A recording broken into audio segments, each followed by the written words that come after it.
К другим темам в Якутске почтили память людей, умерших от СПИДа. Мероприятие прошло накануне. Оно является традиционным, его проводят ежегодно в третье воскресенье мая. По словам специалистов, за последние годы число заболевших становится больше и растет количество заболевших женщин. Во время акции жители столицы могли добровольно сдать кровь и узнать свой ВИЧ-статус. В завершении мероприятия в небо запустили 267 красных шаров. Именно столько людей умерли в республике от СПИДа.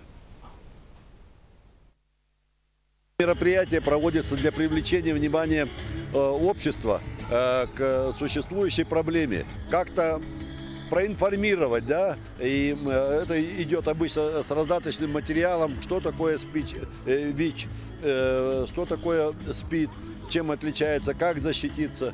Вот у нас в республике на сегодняшний день, у нас с 1999 года, 1996 года первый случай ВИЧ-инфекции был завезен в республику.